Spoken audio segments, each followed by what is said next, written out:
Our first movie tells the story of a friendship behind prison walls that spans more than 20 years.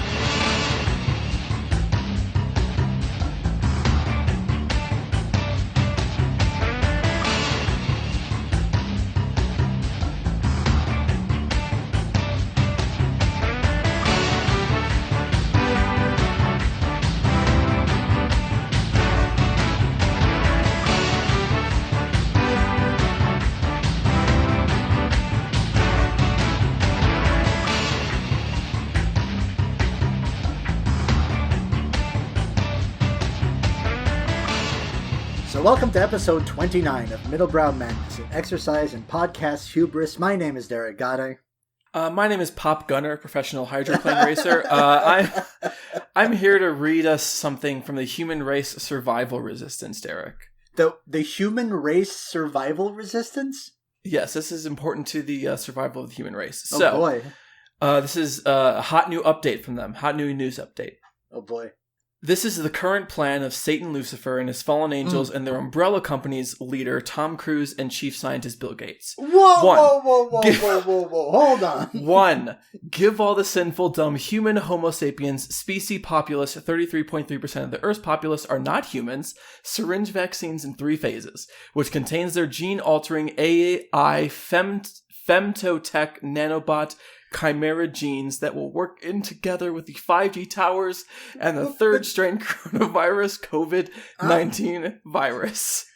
Wait just a second. Whoa. There's more subheadings there, but we'll get to those in a second. I assumed so because of the length of this one, but you usually dole out the lunacy a little bit at a time when you're doing these readings. You just came in hot. What? Should I give context for what's going on? Yes. There's this, I want to say group, but I'm pretty sure it's one guy, called Human Race Survival Resistance. You can find them at humanracesurvivalresistance.wordpress.com. I'm not plugging them. It's not like they have ads. Like the only ad I'm seeing on this website is for DuckDuckGo, which is the search engine you use when you first get on the dark web. Well, that's the search engine I use. But I only know about this because he used to follow me on Twitter. I'm assuming it's a he. I'm making a lot of assumptions here. I'm pretty sure it's one guy, and I'm pretty sure it's a he. I apologize if I am stereotyping this person. Oh, man. So is this person like a doomsday prepper? And why did they follow you on Twitter? I think they followed me on Twitter because I was posting about Q stuff, and I don't think they got that it was like ironic. Or like a joke. This is the problem with talking on the internet. You say problem, but like what did I lose? In fact, I gained a friend from ironically talking about QAnon on Twitter. Speaking that of you're making fun of on your podcast. R.I.P. the Storm. I don't even know what that is. I don't even know what. We really don't have time to get into the Storm right now. I'm sure we'll get into it at a later date. It's very important. All the Q heads know what I'm talking about. Oh my lord! Although, did you hear there was a? I probably didn't. Did you hear that in Germany, where the servers for the election are located, that there was actually a shootout recently between the CIA and German operatives that were trying to subvert the American election? And you know that CIA officer who was killed recently, quote unquote, in Africa? Well, what? He was actually killed in Germany. That's just like a cover for it. Are you reading copy from this website or no? I'm reciting things that I've heard on the internet, which is the same thing as reciting truth. God. So number 2. A lot of the humans who receive the first 3 poison vaccines will have their immune system destroyed, so that Satan, Lucifer's, Illuminati, NWO, Umbrella Corporation's AI nanites, MERS, SARS, HIV, AIDS, Ebola, hybrid coronavirus, COVID-19, COVID-21, biological weapon, third strain virus will be powered by the 5G remote assassination, 60 Hertz weapon to now kill huge numbers of humans. Straightforward enough. This is vomit of the highest order. This is very long, actually. We're not going to read the whole thing because it's already a little overwhelming. You don't say. We're going to read the first 3 bullet points here, so I'm going to get to number 3 now. Okay. The dumb, sinful human Homo sapiens species populace will all panic, and they will all rush to get the fourth phase, Mark of the Beast 666, that's in quotes, biometric ID, luciferase, quantum dot tattoo microneedle patch, QR code, digital currency, AI, femtotech nanobot, 5G, remote assassination, gene-changing, soul-losing chimera, and fallen angel gene, Bill Gates Wuhan Borg hive mind vaccine. Femtotech. Yeah, I'll be honest, that's the one I haven't heard before. I'm assuming, like, it's something about, like, the American male being feminized, but femtotech. Do we think that... Oh, no, okay, hey, it's actually way better. Femtotechnology is a hypothetical term used in reference to structuring of matter on the scale of a femtometer, which is 10 to the negative 15th meters. So, hey, it's not sexist or transphobic. Or transphobic, that's the one I was afraid of. It's just... racist and vaguely anti-Semitic. Oh, okay, it's just racism. Do we think that these sort of conspiracy theory space cases have like a style guide they abide to? Well, I will say that like this person is remarkably consistent in how they write. I got to give it up for them. That's the question. That's why I ask. Oh shit! This one actually is what do you call it?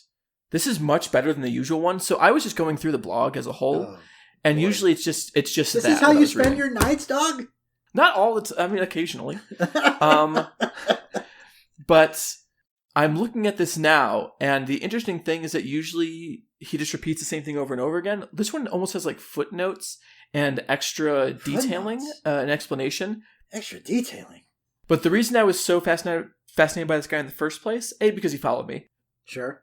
But B, is because he reprints all of his tracts. His tracts, that's a good way to put it, in what appears to be a weird form of Japanese, because it's mostly like hiragana and there's very few kanji, almost like he doesn't totally know the kanji for it. Some form of Chinese, I'm assuming probably Mandarin, but hey, who knows? I'm not that smart. And in some language that is written here in Cyrillic, I'm guessing probably Russian. I don't speak Russian, so maybe who can Ukrainian. Say? Maybe. And there's tags for everything. So you can always, if you want to search for pedogate specifically, or spirit cooking ritual, you got it right there. Spirit cooking. Do I want to know? I don't I? Spirit cooking ritual was, so spirit cooking, I'm going to mispronounce her name, the performance artist Marina Ambrovovich. Yeah, I know who you're talking about. I'm not going to try to say the name, but I know who you're talking about. She was the documentary The Artist is Present. So she did a performance piece where she did quote-unquote spirit cooking. I don't even remember what the full piece was, but it was like some dumb art piece for fucking rich people. It was I like a lot of her pieces. It was dumb, even by performance art standards.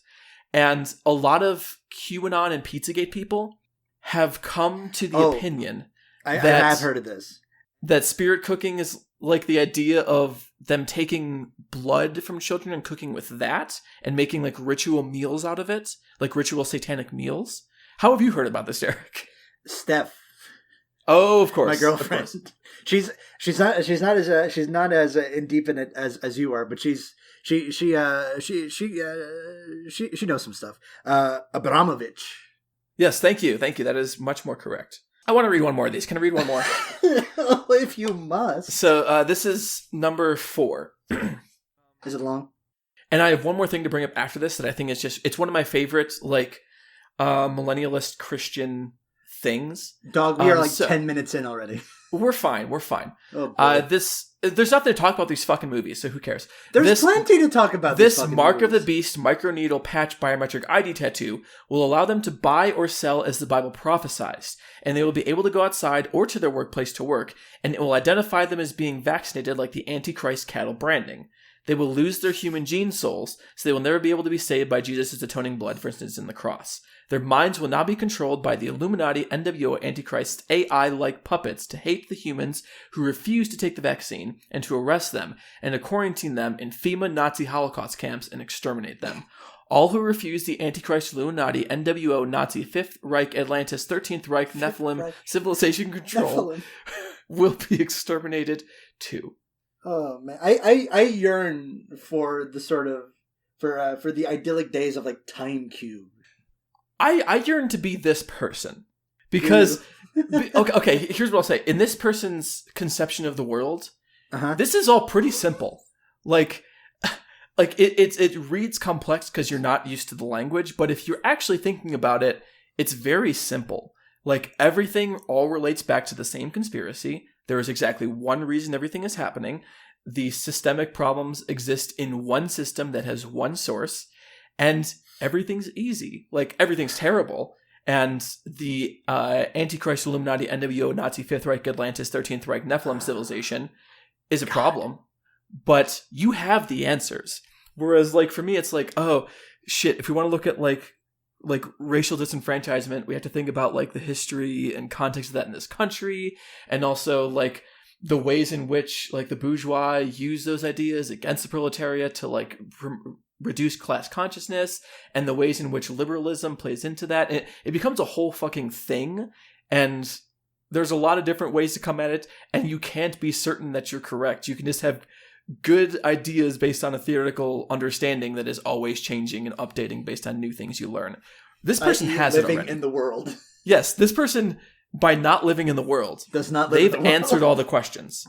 And I'm jealous. I wish I could be that person. I also wish, this is my long-standing wish, is that I wish I could, like, I wish I had no morals so I could just be a grifter. Because, like, I could do some right-wing grifts pretty easy. If, like, I knew everything I knew in my brain right now, and I was like, I want to make money as a right-winger on the internet, I could. I guarantee you I could. It's not hard. It's actually very, very easy, and most of them are just terrible at it. Like, Dave Rubin was able to do it, and he's a fucking dumbass.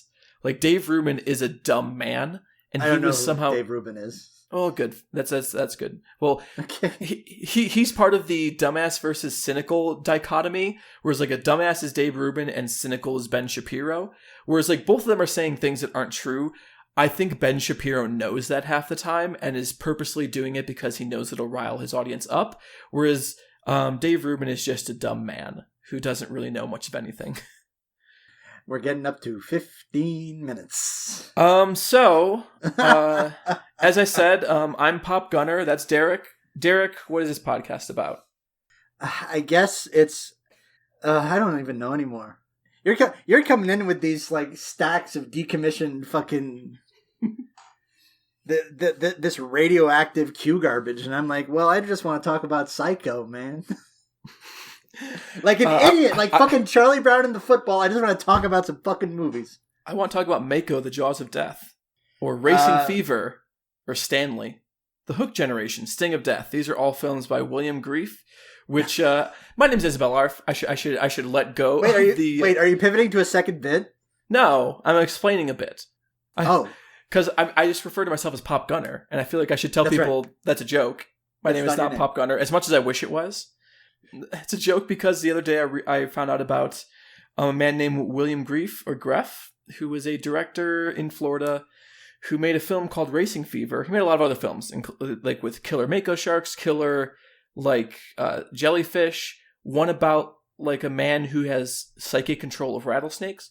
But sounds Racing like a Fever, kind of regional B-movie director of some kind, I guess. Yeah, I'm interested in moving into his filmography. Racing Fever is the first full-length feature speedboat film, which is quite a distinction.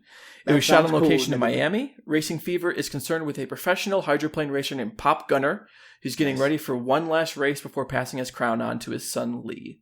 Pop's main competition is the wealthy but oily Greg Stevenson, who also happens to be having an affair. Yeah, wealthy but oily. Who also happens to be having an affair with Pop's daughter Linda. Oh, boy. I didn't have much to say about that. There's not really a point to this joke. I just think that Pop Gunner is such a delightful name that I'm determined to make it my own. But we're not talking about Racing Fever today. No, we aren't. We're talking about four very different films. So the gimmick of the podcast is not just 50 minutes of Isabel just reading shit at me, and then we talk about movies a little bit. Even though it's becoming much more of that, to be fair. This if I were being 100% honest with myself, I would sit here in my chair and say, okay, so this podcast is basically 50 minutes at the top of Isabel reading some shit she found on the internet. Then like an hour of us talking about movies and fighting away the demon, and beating away the demon dogs of tangents away. And futilely, because we always go on tangents. by the end of this first round, it's going to be like 90% tangent, and at the end we're just going to be like, oh yeah, these two movies win. Anyways, next episode. What are we going to do? I hate to digress while I'm introducing This one's not even my fault. Thank you. But see, when I digress, it's often about the show. And I do want to do that right now. What the hell is going to happen to our show? What the hell is going to happen to our tangent to content ratio when we've already seen every fucking movie and talked about them at least one time? I shudder to think, Isabel. My non-ironic response is that what I'm planning to do is go through and listen to what we've already discussed and make like a spreadsheet before us before we talk and be like, hey, this is what we've already talked about. Let's not hit these guys again. That's probably a good idea, but that would take a lot of time. Yeah. Well, we'll cross that bridge when we get there. But for now, the gimmick of as the far podcast... as all I know is that the words have been heard, the test is complete, and the signs of an unrepentant degenerate is one who attacks with unjustified accusations against God, messengers of love. For them, only the testing by fire is left. Is that our friend in the group, the organization you referenced earlier? Yes, the Human Race Survivor Resistance. There we go.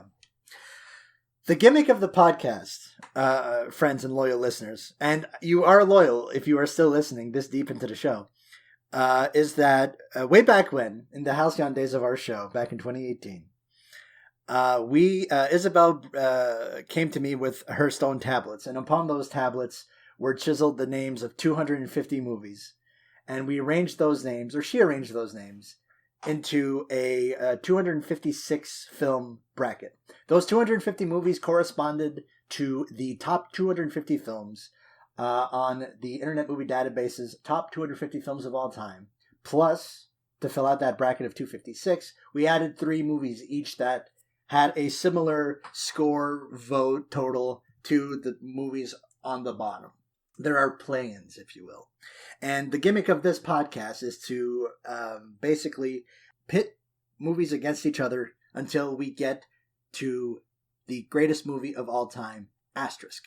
And I say asterisk because there's more than 256 movies that exist. And for all we know, the best movie of all time isn't here. But we're looking to find the best movie of these 256. I think I made the same joke an episode or two ago, but I don't know if any of these movies have a shot, but let's give them the time of day anyway, because hey, they qualified, they're in the bracket, and they're on the show. What ringing endorsement for these films? I mean, I think, okay, there's one clear favorite and 3 other ones that have no shot. Yeah.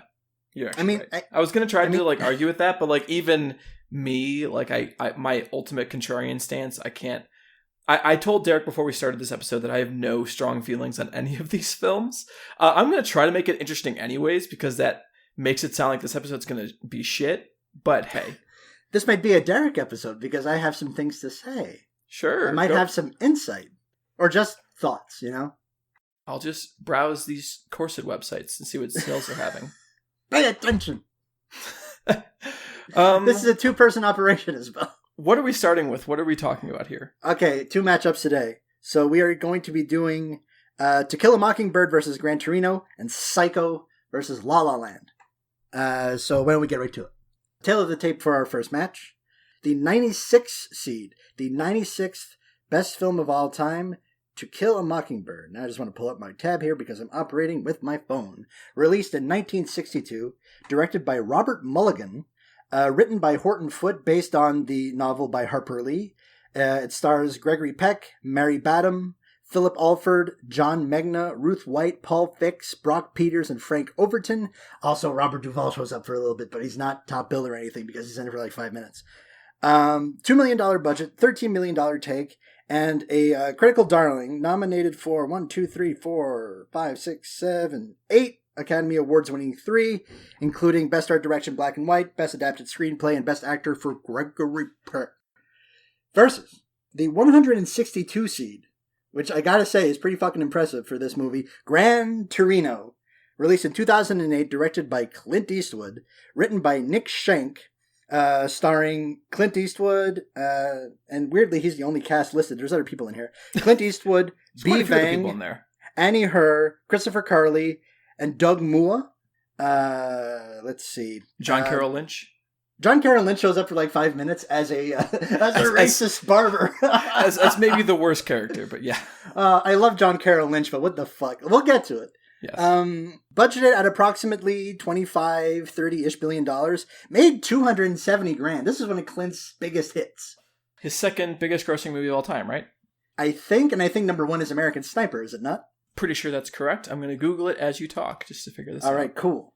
Let's see. And I don't think it was an Oscar player, though it was well received. No, it was not in the Oscars, which was very surprising for, humans. Yeah. Some people really like the Clinton tourists really went for this movie. The Clinton tourists go for fucking anything. I don't think that counts. I think, if the Clinton tourists will go to bat for fucking any Clint Eastwood movie, because a lot of those movies are good, though. That's the thing. A lot of those movies are fine. And yes, American Sniper was the higher grossing one, but Gran Torino was second. Which was an Oscar kind of player, that one. But Americans not this just love when you shoot brown people. It turns out.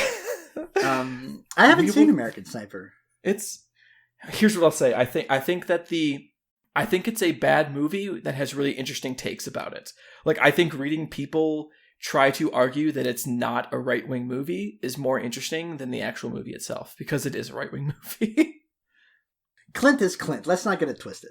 But we'll talk about Clint Eastwood in due time. First, we're going to talk about... Did you know that his character in Gran Torino has his own Wikipedia page? Yeah, it sure does. People really like this movie. Yes, we're going to talk about To Kill a Mockingbird, right? We are going to talk about Best Picture nominee, loser, To Kill a Mockingbird. Now, a little bit of table setting. I have not read the book because I did, but I was like 14. This is the thing. I am not as well read as I would like to be, and B, it was never required reading, which, maybe you can shed some light on this, is definitely the case for Americans. It's like you read this book in high school straight up. I feel like earlier than high school. It's usually more like a middle school book. It's middle school. Okay. So I came into this as like, I have no context for this other than it being kind of like a kind of, as is appropriate for this show, a very kind of middle brow. It's in that cycle of like mid to late 50s, early 60s cycle of sort of well-meaning liberal movies about trust in the institutions and stuff like that. And I wasn't even really familiar with the plot of To Kill a Mockingbird all that much when I was watching this. And the thing that struck me about this was, it was weird. It was twofold. I think this is an interesting pair of movies next to each other. Because structurally, I feel that both of these movies, Gran Torino and To Kill a Mockingbird, are two movies, kind of like two different movies trying to coexist within one narrative. Yes. And neither of them quite succeed in gelling the two. This movie is fine. I think it's okay. Hot take. I mean, I think what I said on my letterbox is like it's I guess the most insightful thing I have to say about this. Not to toot my own horn or anything, but like is the sort of the G. Willikers' loss of innocence in the South part works not quite as well. I mean, the kid actors are great. If you say so, sure.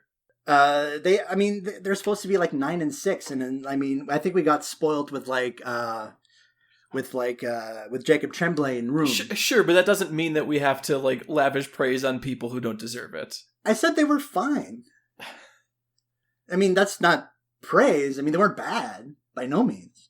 Gregory Peck was also good in that sort of like naturalistic Gregory Peck way. I mean, I think I told you in the chat that Peck is like Sean Connery. You hire him to play Gregory Peck, a Gregory Peck type. Yes. And sometimes that's all you need. And Robert Mulligan is a director that I was not familiar with, and appears to be sort of like in the school of like sort of almost like Carpenter-esque, not John Carpenter, but as in like artisan-esque studio directors, where everything is very sort of competently put together, but doesn't really have any flash to it, doesn't have really a thumbprint to it. Everything looks kind of flat. It's weird because this is like a prestige movie, but it looks like a B movie. There's like nothing to it. I mean, this was like the last of the... He seemed like he came up in the last period where the studio was the helm of a movie instead of like the directors, like the new American, like the new Hollywood would push in the 70s. He was kind of one of those people before that he was there to do a job and he could turn out that job super well. And he wasn't really there to give his distinctive style to it. He wasn't there to give it a voice. That was the producer's job. That was, the people who were actually handing over the money job. Like, the guy worked for 35 years steadily, and I don't know any of these movies. Yeah, no, I haven't heard of fucking any of these, which is ridiculous. And I recognize Fear Strikes Out by name alone, and To Kill a Mockingbird, obviously, but beyond that, nothing rings a bell. That's not necessarily damning Robert Mulligan.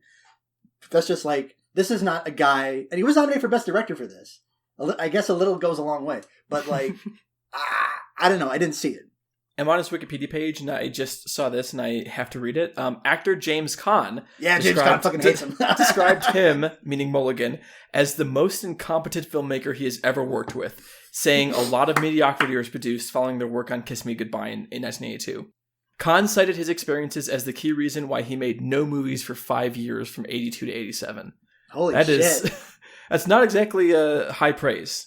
Yeah, and like, I don't like. Clearly, the man is not incompetent. I mean, it's like dull, maybe, but not incompetent. Like, I don't want. Like, I've been talking a lot, and I've been saying a whole lot of nothing. Basically, I've just said this movie's okay. This movie's fine, and I don't want to blow up your spot. Can I blow up your spot? Sure. I don't know what my spot is here, but you gave this movie 1 star on Letterboxd. Yeah. It's not good. I think I just said it was dreadful. That was my entire review. Just dreadful. Like that, because obviously we don't use, even though we're using the same kind of scale, like the ratings don't mean anything even if we give the same rating, right? If I were to give something 1 star, and if you were to give something 1 star, that doesn't mean the same thing. No, it is I want not. to know why you gave this movie 1 star. Why did I give this movie 1 star? One, I thought it was terminally boring. It's very leisurely. Like that's a very very kind way to put it. Like a hot day in the South. I found it tedious, and I also weirdly I found it hard to track, mostly just because I was like, what is the central point of this? Like, what are we actually trying to get at? Because I feel like there's nothing happening. And yes, there's these incidents that happen here and there. Slowly, over the course of way too long of a runtime, different things will happen.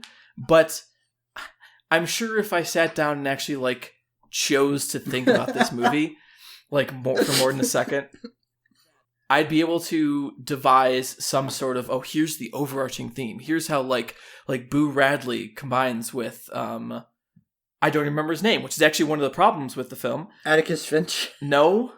Tom Robinson. Yes. Tom Robinson. I think that's a problem that we're going to bring up in a second. But I was going to bring it up. Yes. I was going to tie into sort of my feeling on the arc of this. Yes. So I don't really. I mean, I get in a very loose sense how those are related, but I don't feel the film actually makes an argument about it. It just kind of is hey, prejudice, huh? What about that? Also, here's this guy who looks like he is the drummer in a psychobilly group, and he saved these young children. Cool. Love it. Great. Robert Duvall this? What? Was that Robert? Oh, that was Robert Duvall as Boo Radley? Boo Radley? Yeah. Baby Bobby. Yeah, he looks like with his stark white hair and everything like that. Yes, to me he looks like the drummer in a psychobilly band. But what's the name of Boo Radley's psychobilly band? The Boo Radleys. Oh, there you go. That's good. I like that. That's a good joke. That's an easy one. That's the only jokes I make.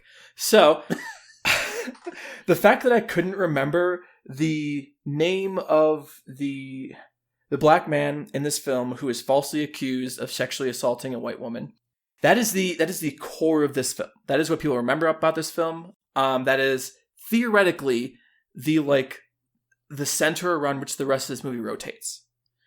And I couldn't remember his fucking name because he's not a character. He doesn't do anything. He doesn't seem to have a personality. He is just black guy who is falsely accused. Which, yes, it is terrible that he was falsely accused. I shouldn't need to say that, obviously. Sure. But maybe he should be a person who has, like, feelings and opinions on things instead of just someone who sits there apparently just to be saved. And doesn't. Yes, and isn't. Which, like, oh, damn, this movie's, like, real, man. Like, it talks about real prejudice. But, I mean, you say...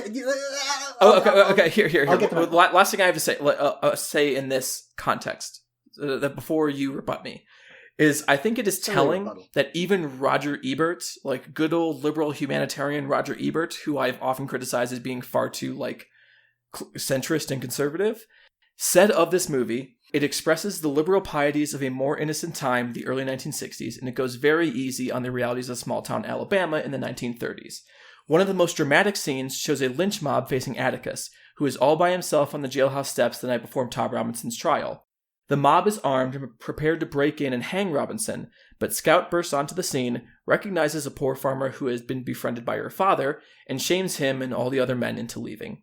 Her speech is a calculated strategic exercise, masked as the innocent words of a child.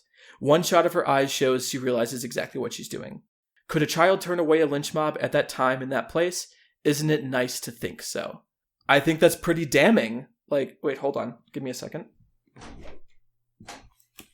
Hello? Give me a second. I think I heard someone walking around my apartment. I'm going to make sure I'm not going to die. Okay.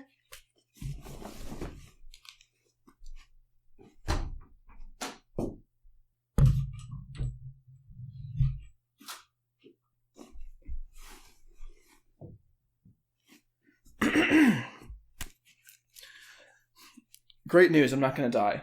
You good? Yeah, I'm pretty sure it's just, what do you call it? I'm like, you know when I talked about the weird incidents that have been happening in my house? Uh-huh. I'm like 90% convinced there's a ghost in my house. Which I think you've been talking to Juan too much. Apparently. But no, like, okay, here's my evidence. This is going to be a short digression for everyone who just heard me leave the room because I thought I was going to die. Are you going to keep that in? I might. It depends on how interesting this digression is. So, hold on, don't want to lose my place in my point. Let me take some notes. Okay. So, here's my evidence for haunting. Number 1 is 2 nights in a row, and this has happened a couple other times as well. I could have sworn I heard someone loudly running across my living room floor while I was in my bedroom ready to go to sleep. And it wasn't like, oh, soft pitter-patter like a kitty cat. It was like a large child about. Like that, like, boom, boom, boom. You can kind of hear, especially since I am on the top floor. So there's that extra bit of, like, resonance to footsteps in my house, especially if they're heavy. Mm-hmm. So I've heard that a couple times. Each time I've gone to look, there's no one in the apartment. Everything is locked. I've checked the cupboards, I've checked every single room, and there's no one else in here. Last night, I heard someone in my kitchen, and I went to go look, same thing. I just heard someone walking around my apartment just now. That's why I got up to, like, go and check it. And there wasn't shit out there, like, I'm sure of it. And this is going to sound insane. I'm just prefacing this. But, you know me, I'm a big fan of stuffed animals. I got a shit ton of them. You got him in my bedroom. You got a little cotton menagerie there. Yeah. I quite like that joke. There's one. It's this little rabbit that is currently sitting on my headboard with some other friends. And I've positioned him so that, or her, sorry, I've positioned her so that she is facing forward, like facing out towards the bed. And I swear to God, multiple times I have come home and she is facing the opposite direction. And I don't remember doing that. At the same time, here's me being rational about all these things.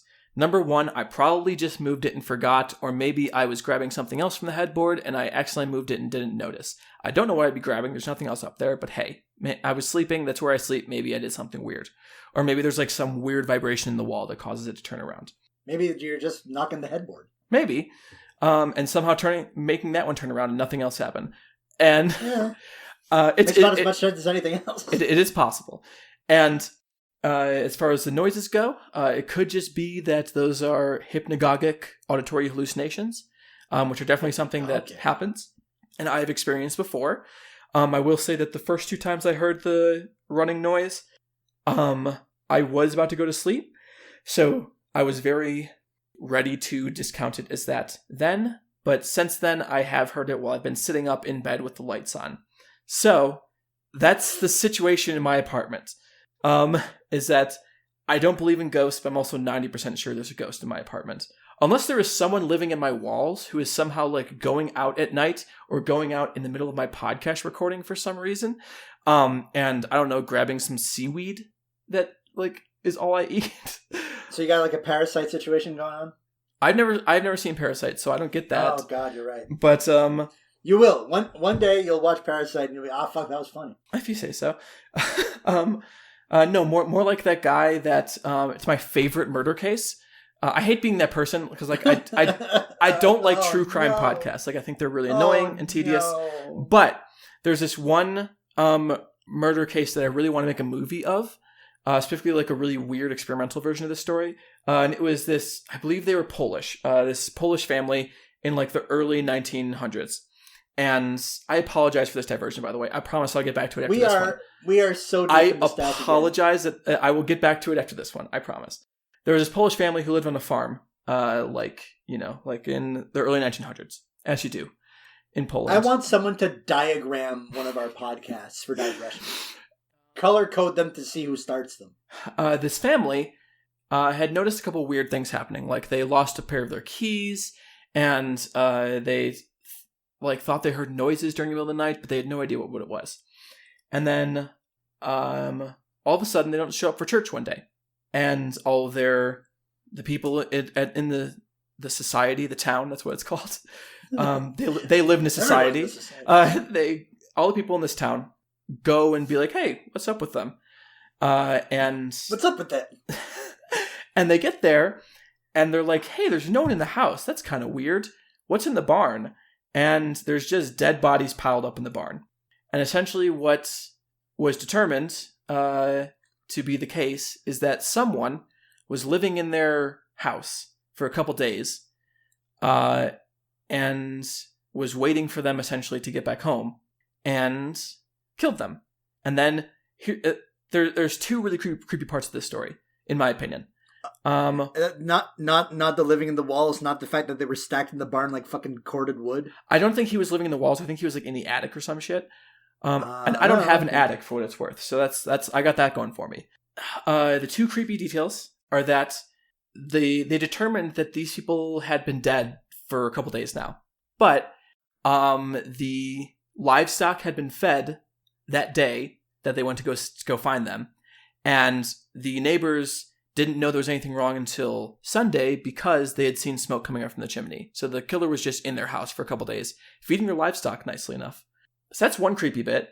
And that's actually the part I want to make the movie about. I just want to have like, oh, they're already dead, and now we're just watching this killer live like silently. This dude feed cows. Yeah. I think it would be a nice little, and like it ends as soon as like he hears the people coming up like it's not a driveway because there wasn't cars then, but you know what I mean. The path to their house. And then the other creepy detail, which I feel like if I was this family, I would be kicking myself for not investigating this farther. From beyond the grave. Is that once, like a couple days before this happened, and all this information we know about these events was actually because one of the family members relayed this information to someone in the town. And I believe their housekeeper also relayed this information. Is that they found a set of footprints leading up to the house that never went back to the forest. And at that point, wouldn't you go, hey, let's check out the house real quick. Let's see what's up, because that's a little weird. But hey, I'm not here to judge them. If we all make mistakes, some mistakes are worse than others. But yeah, that's the story of my favorite murder. And that was and now we're back from being an episode of My Favorite Murder, and now we're back in the Middlebrow Madness stack. We're not done talking about the first movie, and we're crossed the 40-minute mark. I'm done talking about the first movie. What do you got to say about it? I've got just a couple of other things. Raj was right. I think this movie suffers from the same problem as The Help suffered from. It's like, this is clearly, well, one, Raj right. I mean, certainly and you were right. You brought up this point earlier. It's like maybe the black people should have been a bit more centered and a bit more sketched out and a bit more present. But no one in this movie is sketched out, so let's not worry about it too much. But I do think this movie has sort of a key problem in terms of how the story is centered. Because this movie, at the very least, should not be about the kids. It should be about Atticus Finch. Because, in a movie of thin characters, he's the best one. Casting Gregory Peck goes a long way. But I do think that I don't think this movie is subversive in any way, but I do think that it is unique in among this particular cycle of sort of more liberal films, or liberal films from the 50s and 60s that I've seen, in that you do the fucking big set piece at the courthouse. The lead character gives this impassioned speech about decency and the American way and being right, and look in your heart and you know it to be true. And it doesn't work. I think that's really interesting. It's like it goes wrong in about every way you would expect. Like an innocent man dies, everyone of interest dies, and it's ugly and it's no fun. And like it betrays, like I think the movie, if you kind of like look at it askance a little bit, is a movie about like the unreliability of hearsay. But it's mostly about the failure of the weaponization of decency in great institutions. Like, that shit doesn't work. We'd like to think it works, like the great man Roger Ebert said, but it doesn't. Wouldn't it be great if the fans of this film had realized that ever? I mean, I think it's a few notches short of being great. I think it's good. I think it's okay. I think Gregory Peck is awesome in it. Okay. I really like the intro credit sequence. It was very Saul Bass-esque. I was surprised that he didn't do them. Okay, I have nothing to say about any of these things. I'll be honest. I'm like, like I said, I found it tedious and dreadful. But I'm glad that you liked it. I mean, I thought it was okay. But let's talk about Gran Torino a little bit. Yeah, because what a Gordian knot of racial tension this is. Yes, I will say I think this is the most interesting film we're going to talk about, because this film is at war with itself. Constantly. So what is Gran Torino about? Gran Torino is about an old man who... played by our director star. Played by Clint Eastwood, who hates everyone, especially people who aren't white, and especially his kids. And he's very cantankerous, one might say. He is quite cantankerous, grumpy. He's a grumpy old man. And he essentially intervenes in a gang violence incident between Hmong teenagers, and nurses one of them back to human decency. I don't know what, like, right? Like he mentors Tao, who was who attempted to steal Clint's prize Gran Torino to be able to get in with this gang. Title. And when he fails, but not necessarily because he wants to be in a gang, but no. The arc of our character Tao, who is the character played by, let me pull up his name, Bivang, that's right, is just a wet noodle. Yes, he is, in the uncharitable words of the film, a pussy is what he's called. And much worse is said over the course of the film. I feel like I didn't actually explain this plot well enough, so I'm going to actually do a real version of this for once. Okay, go ahead. Walt Kowalski, which is Clint Eastwood's character, is recently widowed. His family sucks ass, like they're terrible. And he's just a grumpy old bastard who is really mad that there's a large population of Hmong people who have moved in recently. That's right. And who live next door to him specifically. Like one family lives next door to him. I think it's implied that the neighborhood is becoming increasingly non-white. Yes. Let's put it that way. And one of his neighbors... This is set in Detroit, by the way. Yes. And one of his neighbors, Tao, is that teenager we talked about who starts out as a wet noodle, ends it as a slightly less wet noodle, as a damp noodle instead. Noodle. And he attempts to steal the Gran Torino as part of a gang initiation that he doesn't seem to want to engage in. He just he's being forced into doing it. And when he fails, the gang essentially attempts to hurt him on the lawn of his house. And when they spill over onto Clint's side of the property, Clint, of course, comes out with a gun because he's a Korean war vet and has guns all over the house. And the family next door, consisting of Tao, Sue, and a couple older people, like him, and he warms up to them over the course of the film. And then at the end, the gang violence explodes again, and Walt sets out to make it right. Is that a fair plot summary?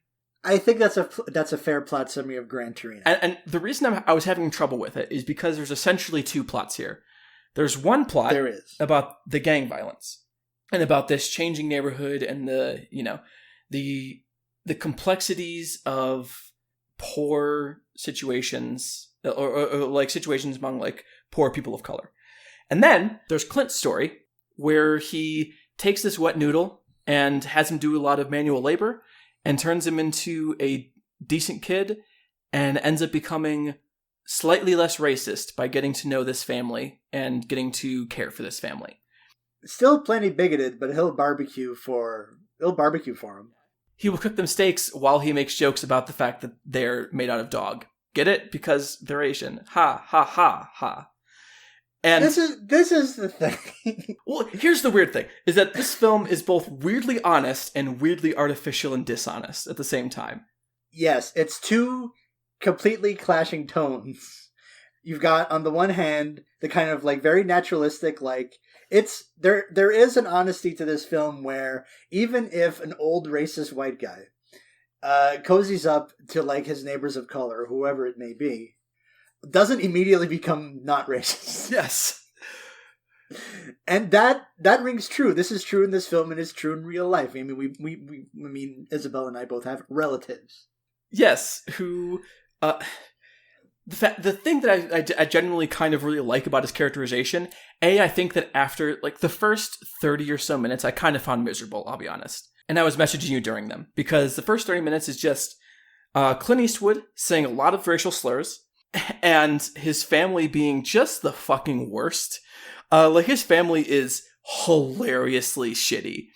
It's kind of amazing. Spoiled, entitled. That's like you're like damn kids. They're like laughing during his wife's funeral, which is like, okay, I get that they're shitty. Like the kids in this family are shitty. Fine. But hey, Pop, what are you going to do with your car when you die? Yeah. But like during this funeral of their grandmother, even if they don't care about their grandmother, they're not going to be like fucking joking around, like joshing with each other and laughing. Yeah, that's their mother's funeral, dog. But yeah, so like I said, the first like half hour or so of this I was not there for, but then when the scene that turned me around was when Sue, Tao and Sue started becoming real players. Yes, not even like with Tao. Like Tao takes a while to get going. Like he's not really a character till like the second hour. But when Walt and Sue actually become friends, because Walt saves Sue from, I'm assuming, being sexually assaulted, is what's implied there. Yeah, he Dirty Harry's just three dudes on the corner. Yeah, and I will say that this scene gave me a very negative view of Annie Her as an actress. Because I think she's terrible in it. Like the insults that she's throwing at her would-be assaulters are so hammy, and she clearly is not. They're so clearly artificial that it just doesn't work. I will say the rest of the movie she's much better. It's just this scene does not show her very well. I like that because if I'm not mistaken, a lot of the Hmong actors are like non-pros, and this, except for this one scene where clearly it's like sort of canned stuff. It works to this movie's advantage. This movie, like Isabel said, it's very naturalistic, but it's also startlingly artificial at points. Yes. But after that scene, after Walt saves Sue, and they kind of have like a chit-chat in the car, where he's being racist to her, she's being mean to him, and they're like, ha ha ha, aren't we friends now? And then she invites him over to... Do you think that happens? I think so. Or is this part of this? No, I think that does like actually fantasy. Happen. Like, I think that is not as weird of a thing as some people think it is. I think that there are plenty of white people who have friends that aren't white, who they say racist things towards, and who that is just part of their weird friendship. Their rapport. And their rapport. Like John Carroll Lynch a little later. Yeah. Obviously John Carroll Lynch is white, but yeah, same idea. And when Sue invites Walt over to this party at their house, and they start actually talking and having conversations, and he's slightly softening up and becoming less of just the most insufferable prick. It ends up being like genuinely like very charming. And that's when the Clint Eastwood that we know, who is a genuinely charming actor, kind of comes out. And it's also where the weirder parts of the movie come out, like the weirder politics of the film, because he never stops saying slurs, but he clearly also has an affection towards these people, like a genuine affection. 100%. And I think there's both something worthwhile to that depiction and also something pretty reactionary to it, which is like, I don't think it's very like anti-PC, quote unquote. Like, right. Oh, like it's not about what words you call people. It's about like how you treat them. And that is actually true in a very broad sense. Like, I think, like, is that bad writing or is that writing to character? Like, the line is so fine. I think it sways back and forth pretty well. Like not pretty well, like pretty commonly. Like throughout. And it's when we talk about the movie being at war with each other, I feel like that's one of the bigger things. There's always that tension. Yeah, and just to like finish a slight point with the political thing, I do think that it is a worthwhile point to say the words you say aren't as important as the actions you do. Because we all know plenty of quote-unquote liberal people who will say all the right words and then treat people like shit. Plenty of quote-unquote Christians who will do the same thing. Sure. And yes, I am all for caring about materialist action more than niceties. But at the same time... don't just call people racial slurs for no reason. Like, come on. Yeah, that's like... It's not hard. That was my thing in the movie. I'm sorry. I should let you keep going. No, because the thing is, I'm just actually going through our chat because we talked when I was watching this movie, and there's so I guess I'll just like read some of those because sure. Let's just call them my notes. This movie could have lost like 40 minutes of expo. You were talking about how tedious the first bit was. Mm-hmm. Granddad is clearly trying to extend an olive branch of some kind. Yes. They do the oh hello coughing into a napkin bit like 5 times. That is particularly funny. Like the fact that it just keeps happening over and over again. And do we ever learn what it is? Like he has cancer, right? That's the implication.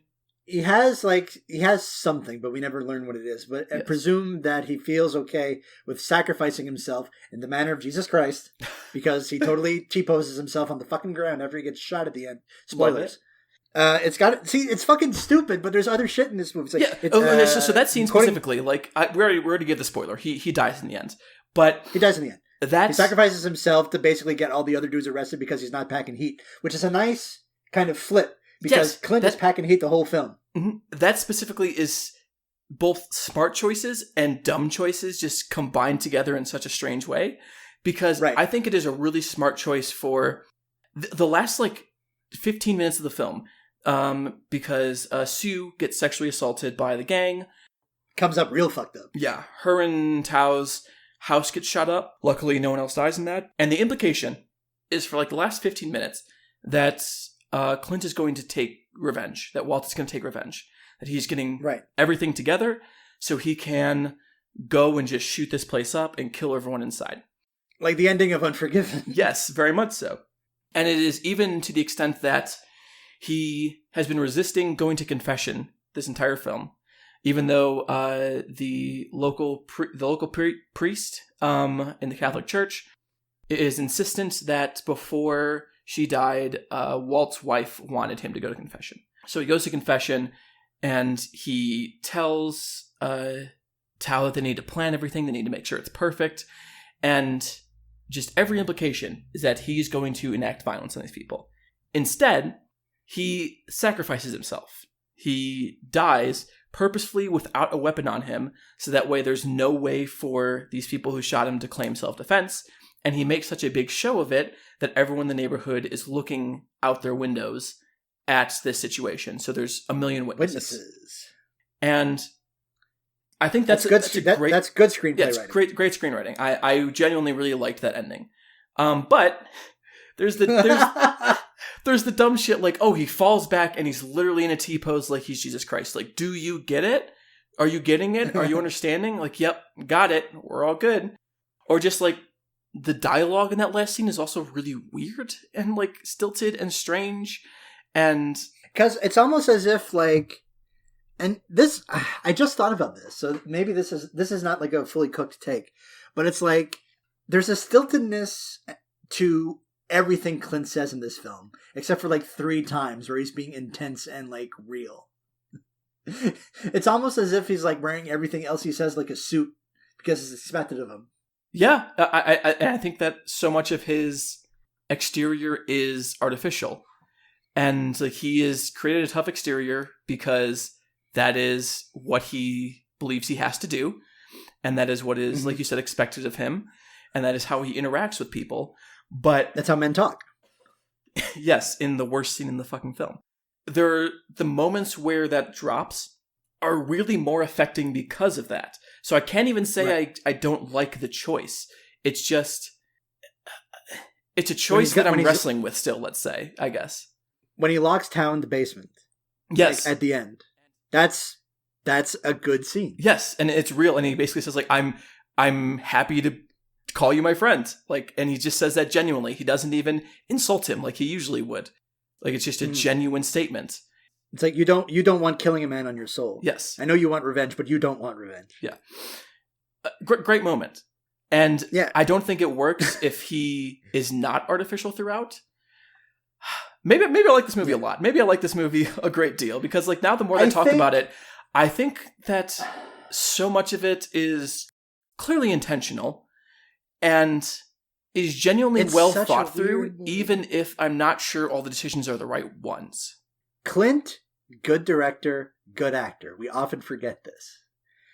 But this is a movie that's very elegaic, right? Mm-hmm. I mean, it's elegaic. Heavy shadows everywhere. It's heavy shadows everywhere. It's Unforgiven, but set in like set in like a poor Detroit neighborhood. You could even contextualize. Here's my big brain theory. You could contextualize his sacrifice as Clint the director atoning for Unforgiven, like the end of Unforgiven. But isn't the end of Unforgiven already like we disagreed on this when we talked about it originally? That's right, we did, because I think it's the idea of like having your cake and eating it too, right? Yes, I feel that it's too exciting to actually get across what it's attempting to do, and I think maybe, at least in my like conceptualization, my metatextual conceptualization of this movie, maybe he realized that and thought that's not what I wanted to portray with this, so let's redo it and show that the actual heroic thing is your own death, and to like prioritize the people you care about more than yourself. Also, the family you make is tighter. The family you choose, right? Yes. Hey, is this a queer film? It's got aspects of chosen family. I'm Juan over here. Look at me. We'll have to get Juan on the horn to see if Gran Torino is a queer film. I don't think Gran Torino is a better film than To Kill a Mockingbird, but I do think it's a richer text, and I am perfectly willing to let it go on. Okay, because I was going to say, like, I do think it's definitely a better film than To Kill a Mockingbird, as evidenced by my talking here. I have more to say about it. I think we can... I'm actually really interested in revisiting it now that I know the contours of it a little better, and now that I've refamiliarized myself with it. Because I think I saw it like when I was like a high schooler, but I haven't seen it since then. Yeah, I saw it in 2009 when it came out. Yeah, and like I forgot most of it, I'll be honest. Yeah. And I'm fascinated by the fact that when I first started watching it, I was like, this movie sucks. And then halfway through the movie, I was like, this is pretty good. And then I was like, yeah, I really liked that. And now, as we're talking about it, like, I have it as 3.5 stars in Letterboxd. I could see this getting to a 4, even a 4.5, maybe. You shouldn't be so quick to judge, Isabel. I shouldn't. This is one of those situations where talking about a movie and explaining what I didn't like and realizing what those things are actually doing has made me appreciate this film a great deal more. Maybe I actually am a Clint Eastwood auteurist, and I just never knew it. Clint's made a lot of bangers, and there's a lot of people who'd agree. Yeah. You should talk to our friend and your former colleague, Ross Burks, about it. Yes. Or I'll write for Cashiers Cinema. Cashiers of Cinema. So, I think that's pretty clear. Gran Torino's moving forward. Gran Torino's moving forward. Now, 65 minutes in the episode, we can get to the second matchup. To be fair, half of that was me coughing, so. The other half was you talking about some Q shit. And the fact that my house is haunted, let's not forget. Also the fact that, okay, well. Alright, so speaking of haunted houses, ooh, spooky. Haunted in a matter of speaking. Oh. Haunted by Oedipal impulses and murder of women, sexism. Haunted by questionable depictions of mental illness. Ooh. We'll get to that. So our next matchup features the following. Here's our tale of the tape. The 34 seed, the 34th best film of all time, Psycho. Released in 1960, directed by one Alfred Hitchcock, starring Anthony Perkins, up-and-coming director, starring based on the book Psycho by Robert Bloch. I did not know that it was based on a book. Yeah. Starring Anthony Perkins, Vera Miles, John Gavin, Martin Balsam, John McIntyre, and Janet Leigh. Cost about $800,000 to make, $50 million take at the box office, and I don't know if this was an Oscar player. I don't think it was. I feel like it's too vulgar to too genre, especially in the 60s. Yeah. I'm maybe I should have really fucking. We should prepare for these accolades. Things. Oh no! It was nominated Best for four Oscars. Best Director. Best Director. Hitch never won one, right? I don't know. Best Art Direction, Best Cinematography, both black and white. Went 0 for 4 though, so it was an Oscar player, a minor one. And people consider this to be one of the great horror films of the 60s. Versus. What's the seed on this? 223, the 223rd best film of all time. La La Land. La La Land. Released in 2016, written and directed by Damien Chazelle. I didn't say who wrote Psycho. You can look it up. Who cares? It's a fucking Hitchcock movie. Directed by Damien Chazelle, written by Damien Chazelle, starring Ryan Gosling, Emma Stone, John Legend, and Rosemary DeWitt. $30 million budget, $447.4 million at the box office. And this one was a bona fide Oscar player. Famously was misannounced as the Best Picture winner. It got 6 awards from 14 nominations. Best Director, Best Actress, Best Cinematography, Best Original Score, Best Original Song, and Best Production Design. I agree with one of those. Oh, well, we'll get into it. Yeah, I guess I will say that La La Land is no longer on the top 250. No shit. Yeah, you look it up? As of the time of recording, on December 1st, 2020, 2 days before I turned 30. Happy birthday. Thanks, I'm dreading. Welcome to your 30. It's so old. It's the same my bones are going to turn to dust on midnight. Take it from someone who's been in their 30s for coming on 3 years. Your 30s are basically the same as your 20s, except you're less stupid. Hey, that sounds not bad. I'll be honest. Right? Okay, so let's talk about Psycho before we elbow drop La La Land from the top rope. Hey, maybe I love La La Land. We don't know.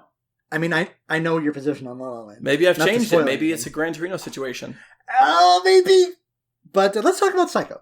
Sure. Now, you posited in our chat that Psycho might be the weak link in the Hitchcock God run that stretches from the 50s into the 60s. Yes. And I'm pretty confident saying that, if we're being honest. I have no qualms about that. I also think it's, if we're not counting the silent films that no one counts as part of his good filmography. It starts with the 39 steps, right? Yes. That's where it starts. Well, The Man Who Knew Too Much. Oh, that's right. Yeah. That's right. If we're not counting those, I'd say this is the worst Hitchcock film I've seen. I still like it. I still think it's good, but hot damn, is everything else he's made that I've seen better. So here's the run. And let's say, okay. It starts with Strangers, would you say? Yeah, so here's the run. 1951 to 1964. 13 years. Here's the run. Strangers on a Train, I Confess, Dial M for Murder, Rear Window, To Catch a Thief, The Trouble with Harry, Man Who Knew Too Much, Wrong Men, Vertigo, North by Northwest, Psycho, The Birds, Marnie. Yeah. That's really good. Good-ass films. And if you don't mind me saying this, I think that Alfred Hitchcock is a pretty good director.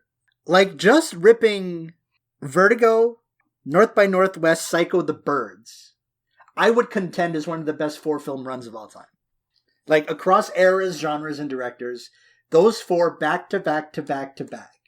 I think there's a lot of people that would agree with you. I'm not sure I'd be one of them, but I will say that they are all good to incredible films. There's this thing, I forget who, this sounds like some Chuck Klosterman shit, but oh God. it could have been It could have been like Stephen Hayden, a music critic. Like I think it was Stephen Hayden who is better than Chuck Klosterman. I like the notion. I like this idea of the 5 albums. That's not as a gauge of quality, but as a of like whether a band is better than another band or whatever. But I do like the idea of like sustained quality or sustained excellence, whatever.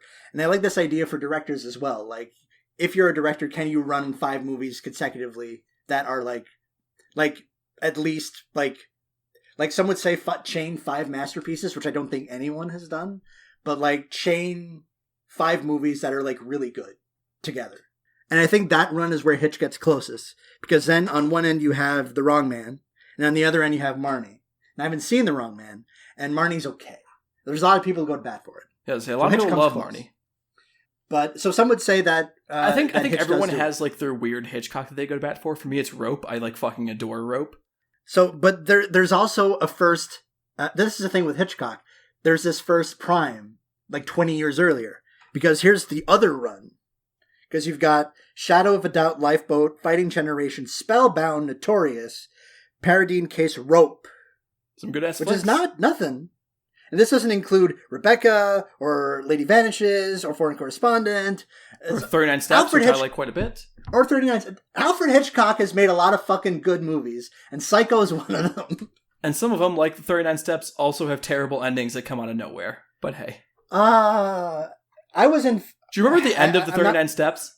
I haven't seen the 39 Steps. Okay, this is... Don't spoil it for me. It's... okay, fine. If you've seen the 39 Steps... Because here's the thing, like, I wouldn't be spoiling it because it comes out of nowhere and it is the dumbest fucking shit. Like, it is mind-bogglingly dumb. If you've seen it, you know what we're talking about. You know, if you know, you know. Yes. And I also think the ending of Psycho is pretty fucking dumb. Watching Psycho is like watching Usain Bolt run the 100-meter dash. And it's a feat of athleticism that few can hope to achieve in a lifetime. But 85 meters in, he eats shit because he trips on his shoelaces. Tumbles into first place. But damn, that's not the way you want to do it. I first saw this movie when I was like 17. And even then, as an idiot, I was like, I feel like we don't need the part with the psych evaluation because that's what the rest of the movie's about. Yeah, like I'm cool with keeping like the last shot because it's wonderful and last shot's great. It really displays how fucking good Perkins is in this. Anthony Perkins is a beast in this movie. He's really good. Incredible. That's the one thing that like I have lukewarm things to say about a lot of this film, but that's the one thing I can't argue with. I think Anthony Perkins is fucking incredible.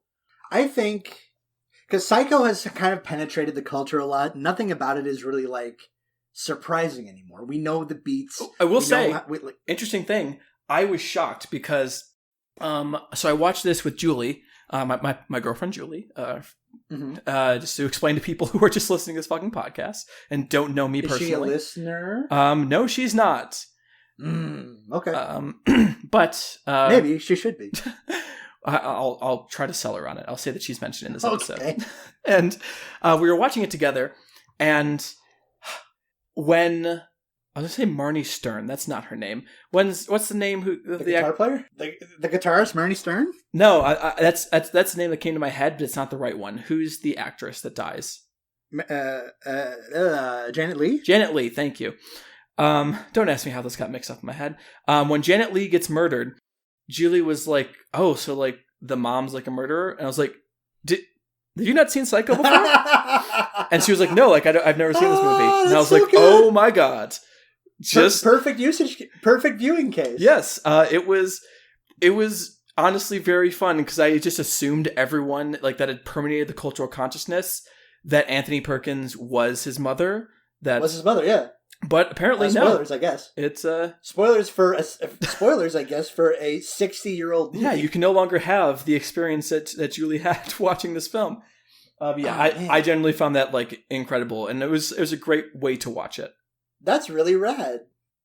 It'd be like imagine you were watching Star Wars and someone didn't know like that Darth Vader was Luke's father.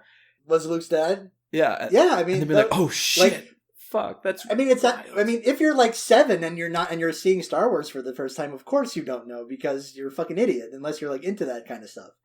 But like, no, it's like that thing. You're like a kid and it's like, oh, I am your father. It's like, oh my god, what? Because that's like the perfect way to see it. Yeah. I'm sorry, I interrupted you when you were saying that Psycho is so permeated the cultural consciousness. Yeah, it's so permeated. I know the twists, the turns. I know, I hadn't seen this movie in over 10 years, but I could still map it out. Like, I still knew all the beats. So at this point in time, at this point in my life, I enjoy Psycho as I do a lot of Hitchcock films and a lot of these sort of smaller scale thrillers from the era as just this crack piece of filmmaking. I think it's one of the more showy Hitchcock films, and it looks really fucking good. And I still really like just the first act crash. It's like you're setting up one entire story and then you just immediately pivot a third of the way through and it's like, different story. We're following a different thread. And I love that move. I think more movies should do that move. And it's a movie that even if I've seen this, this movie is culturally penetrated so much, I've already seen it before, but it's still like an exciting piece of filmmaking. Yeah, I agree, Derek. I think this is a good film. I don't love it, I will say. I didn't think, like I said, I think this is the least good of the Hitchcock films I've seen. I think part of that might be the way that it's permeated the cultural consciousness, so it just doesn't have the same kind of oomph that it did once because everything is almost cliche now. But everything is cliche, 100%. Yeah, but and it's also very funny that it was very funny watching it that everyone in this film is terrible at not being suspicious. Everyone in this film is the most suspicious human being and is impossible. That's right. It's impossible for them to hide it. It's like fucking Clue. Everyone looks guilty. Yeah. Oh, would have rather watched Clue. Clue should be on the top 250. It's a great film, but I think Clue is still kind of like a cult thing. I think we're coming around on Clue. I think Clue is slowly becoming a recognized great work of art. And well, I mean, I think a lot of people agree, and certainly the popularity of something like Knives Out would attest to that too. I will say for Psycho, the couple things that I will mention real quick that I did like quite a bit, because I don't just want to shit on it. Sure. We have plenty of things to shit on in the next film. But yeah, the things I will say that I really like about Psycho, I forgot how long it shows him cleaning up that hotel room. After no one talks for half an hour. Yeah, it's great. It takes forever, it's wonderful because it lets that sink in. It gives you time to really readjust to the fact that, oh, this is not a movie about Janet Leigh. This is a movie about Anthony Perkins. Cool. And it's great because it works. It works. It's a scene that works the way as intended. And this is just good screenwriting. This is just good movie making. It plays one way whenever you watch it and plays a different way whenever you know the punch at the end. You think he's just covering for his mom, but then he ultimately is just covering for himself. He's performing for no one. Even at 109 minutes, I will say that it has moments. Sags a little bit towards the end? A little bit, but I was going to say more that it's patient. It's very patient. In a way that I really appreciated watching it, in that it doesn't feel like it needs to barrel forward and get to the next piece of the film. It lets itself take time. Like the whole thing with Janet Leigh stopping at the used car shop doesn't need to be in the film. Let's be honest. It doesn't need to be in the film at all. It serves no actual plot purpose. But everything with the cop. Yes, everything with the cop. I guess. But it also sets up this feeling of tension. A classic Hitchcock thing, obviously. This feeling of tension and this feeling of oppressive atmosphere of trying to run and not being able to get anywhere. It sets up so much better when she's killed halfway through the film.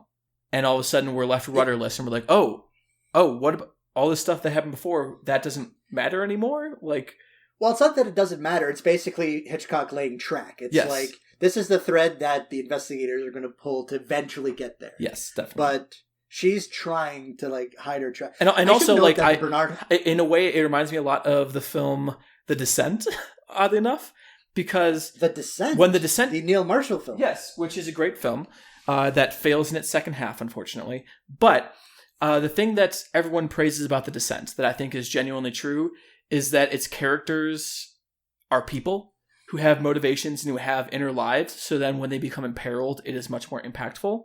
And I think that is what a lot of these times spent with Janet Leigh does, is it makes her into a person who has motivations, who has ideas, and who has goals in life, and who is trying to get to something.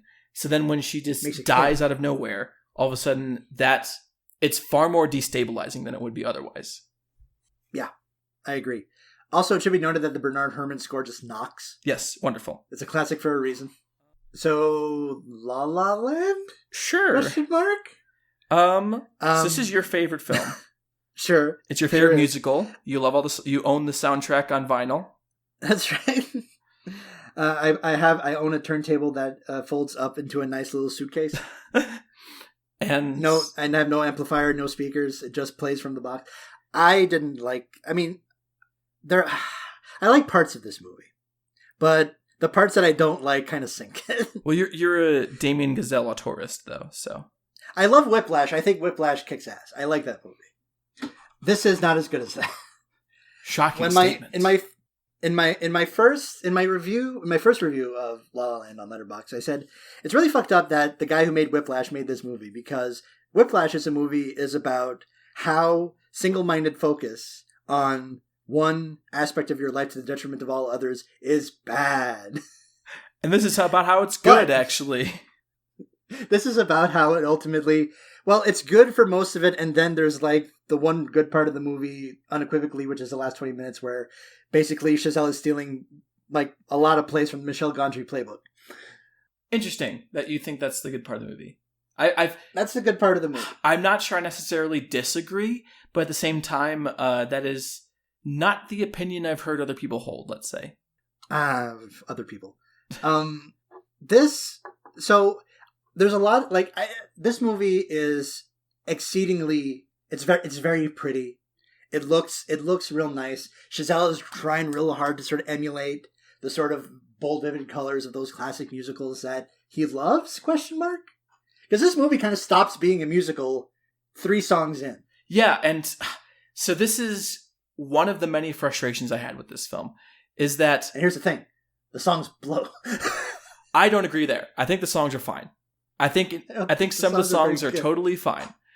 But... They're so immemorable. Like, except for City of Stars, I don't remember a fucking thing about any of the songs. Okay, but okay, never mind. I was going to say so are most musical songs, but like, I could literally do all of, like... We Got Trouble right here in River City. I could do that whole song right now. It's fucking owns. Music Man is a great movie. We should have watched that instead. But... Streets of Fire is a musical, right? What? Streets of Fire is a musical, right? I don't know what that is. I can dream about you. I feel like you're making a joke that I'm not smart enough to get. No, do you not know about Streets of Fire, the Walter Hill film? You're the Walter Hill geek here. Okay, Isabel, get out your watch list. Add Streets of Fire to it. It is a... I'm just going to add Bullet to the Head to it instead, just to spite you. Well, you can... Well, add both. It's like a neon-drenched retro musical. Like, it's almost like a retro futurist new wave musical from the 80s that stars Michelle Perret. And is it Diane Lane who's in that? Yep, Diane Lane. And Rick Moranis. Well, okay. You sold me at Rick Moranis. Now I'm mad in this too. It's quite good. In that Walter Hill way. But so it wasn't so much the music that bothered me, although actually part of it did, but it was more a conceptual version of the music. A conceptual question we will answer in a moment. So this movie is attempting to go for big, bold colors and big, bold emotions, and to really like be extra, to be in your face and all that kind of business. And it succeeds sometimes. I would say it succeeds basically never. Like this movie was dull as dishwater to me. I couldn't. It's a very, very, the greatest sin of this movie that is dull as dog shit. I had so much, it is like a difficult time paying attention, which shouldn't be happening in your exciting musical where you literally like must have cordoned off part of the Los Angeles freeway to get this opening song. Sure, look that. Yeah, and hum me a bar of that song, won't you, Isabel? I can describe part of it where there's a guy playing timpanis visually. But there's no timpanis on the soundtrack, and it fucking frustrated me. Oh, you mean the jazz band in the back of the moving truck there? Yes, that quote-unquote Okay, jazz good. band, Okay. Yes. Sure.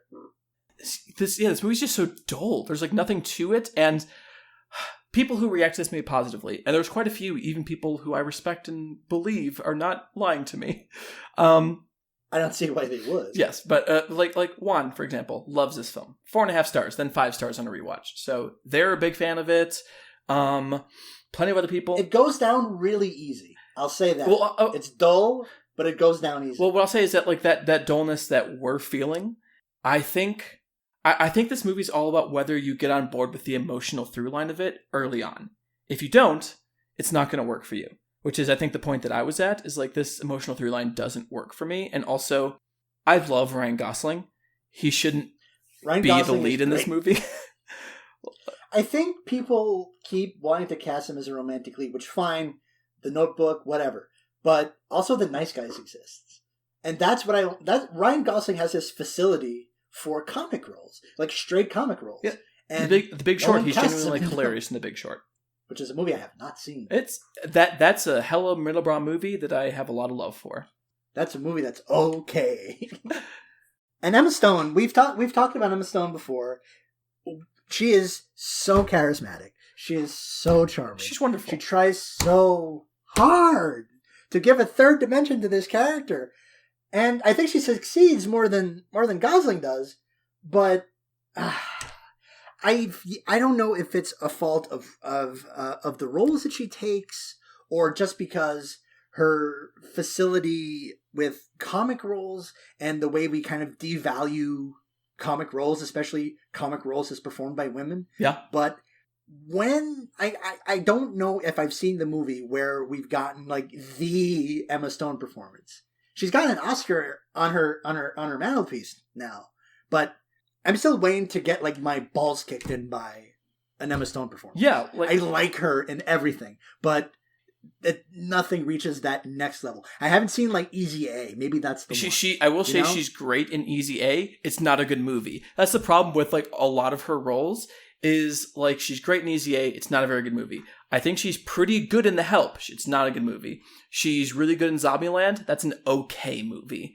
Like, she's actually... Superbad. That's an okay movie.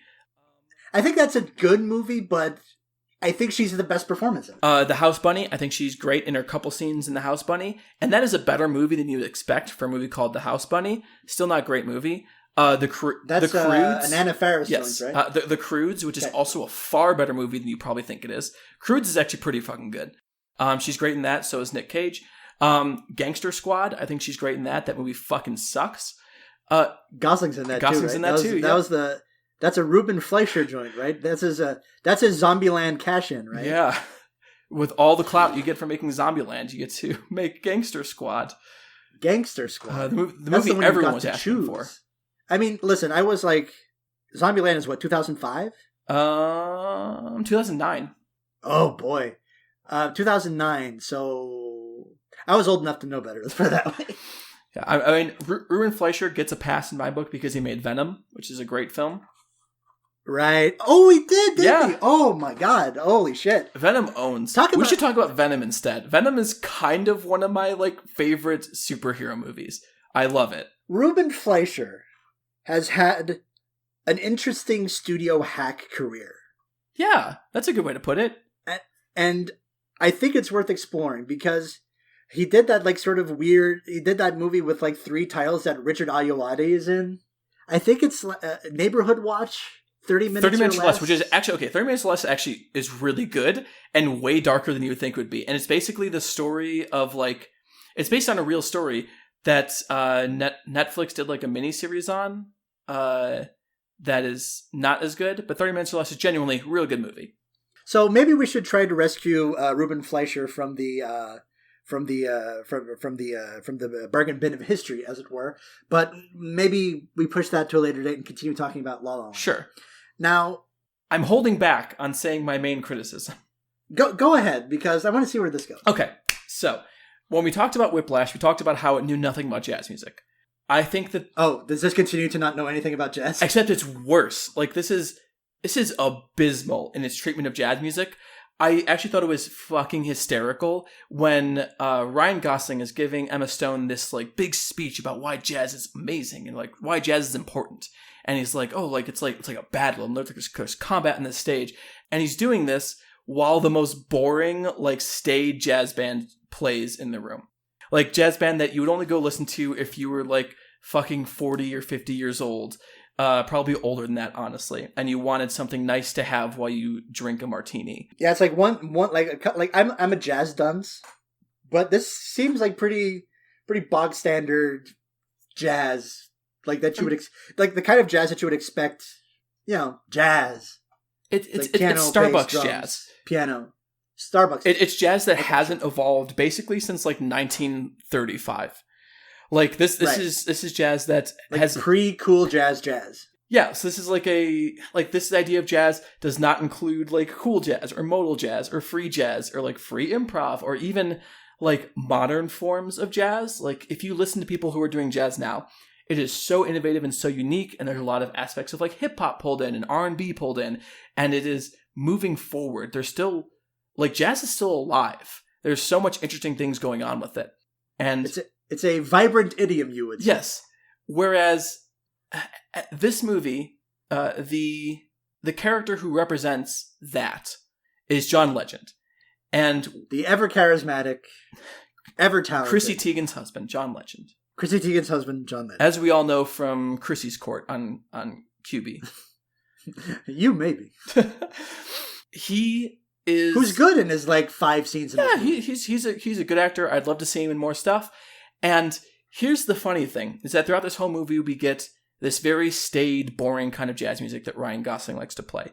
I think it's very telling that all the pictures he puts up in his club later, like the most recent one is the only picture of John Coltrane you have seen if you've never heard of John Coltrane.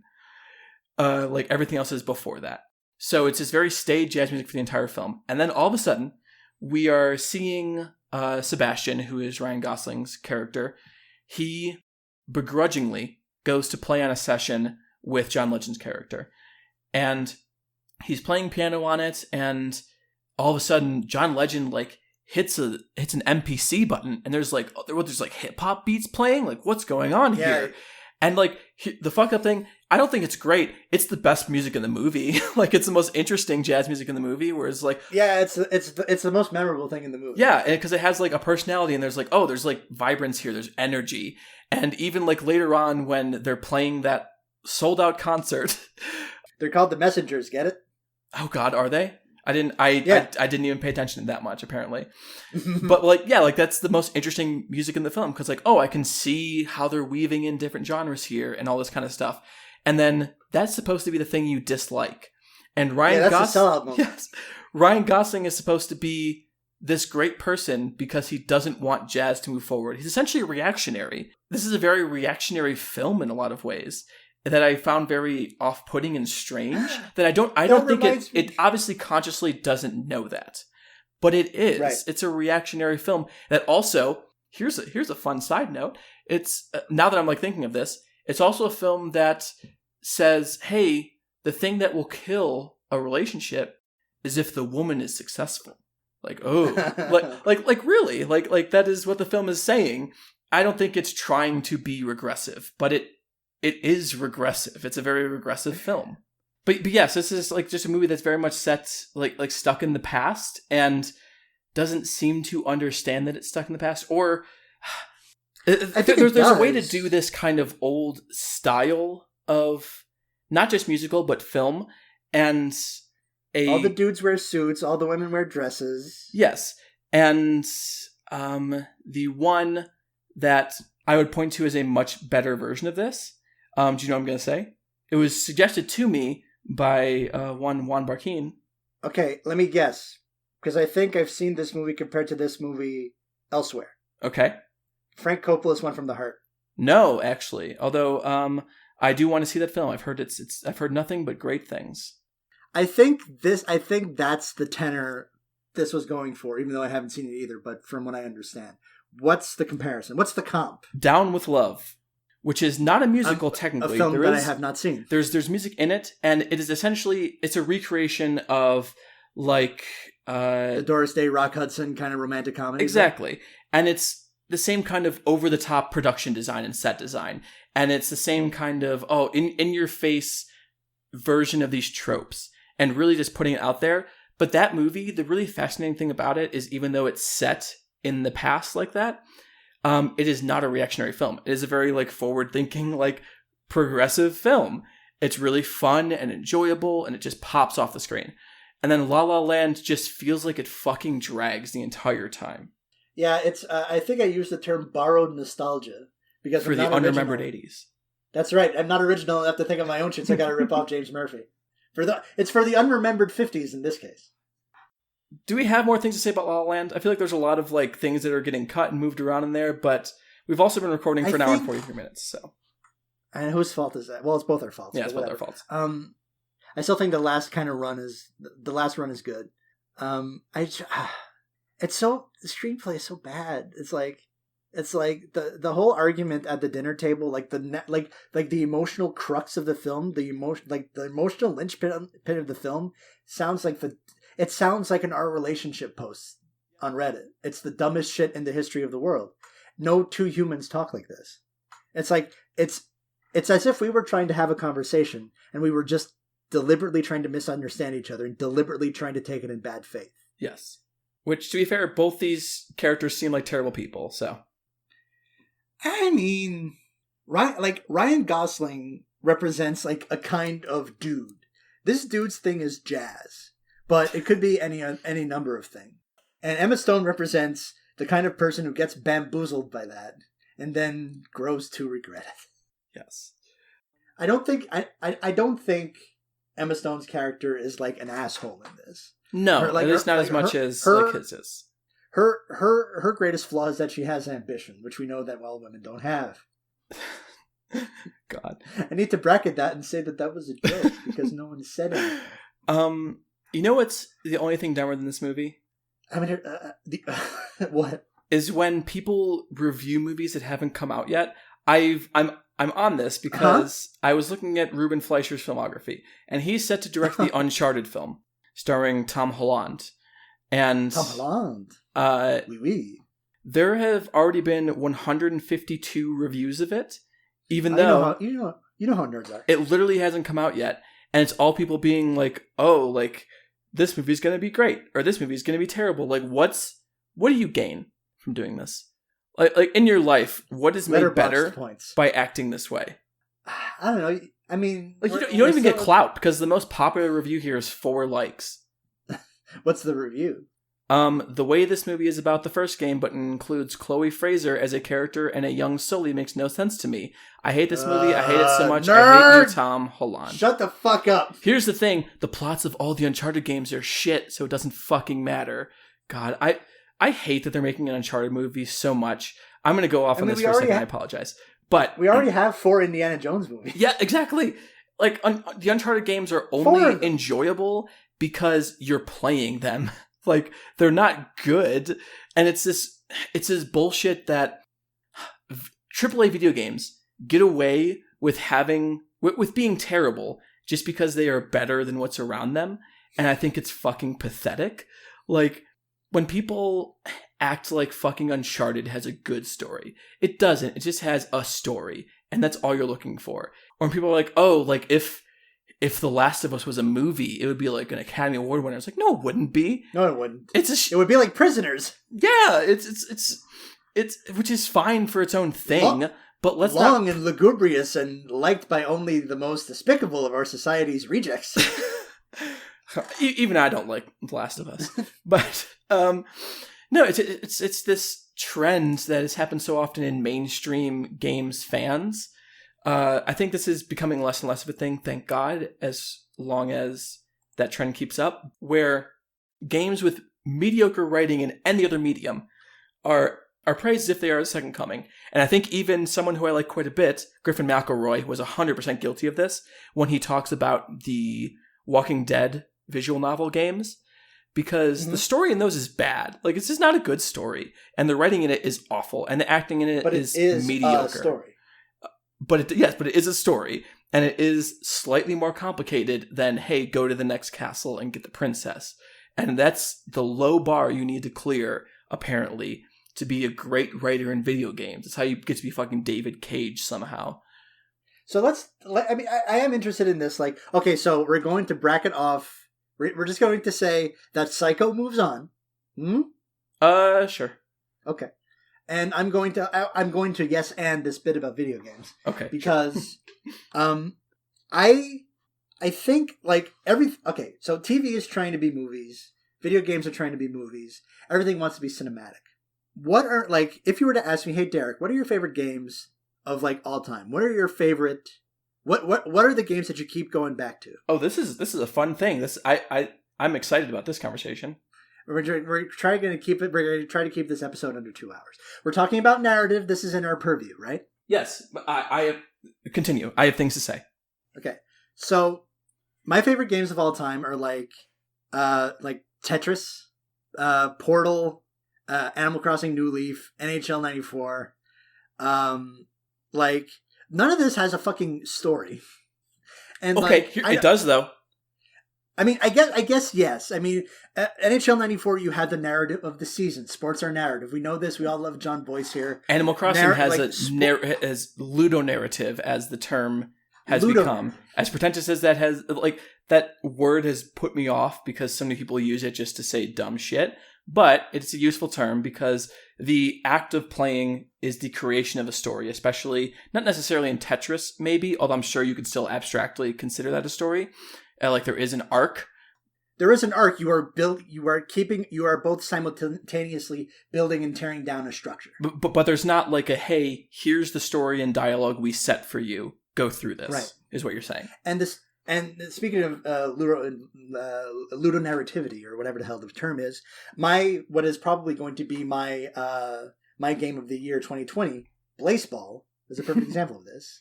It is just pure emergent storytelling.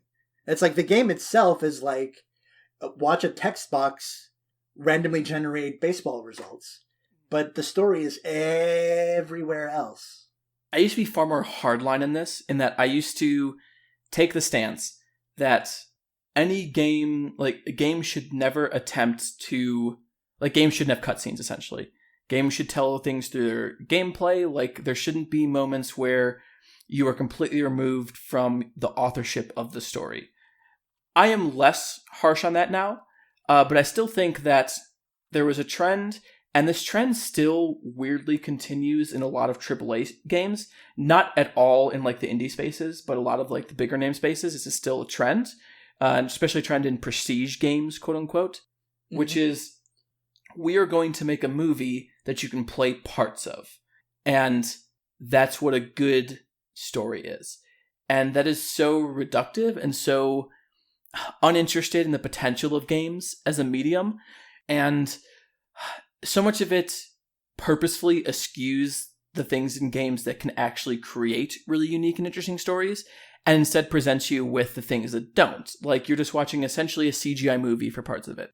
And I think there are good ways to use cutscenes. Like, I'm a fucking sucker for Bloodborne. And Bloodborne has occasionally cutscenes here and there. None of them are terribly long, but they are to depict something that the gameplay couldn't really depict without adding a bunch of other systems on top of it. Fair. But would the FMV shit in Her Story count as cutscenes? I mean, I like Her Story quite a bit, but again, the game isn't so much... Like, if you strung that together as a movie, it's not that great. It's kind of corny and cheesy. But the fact that you are having to research and trying to, like, put this mystery together, and I think it's actually a brilliant script in the way that in terms of gameplay, because it leads you without telling you what to do.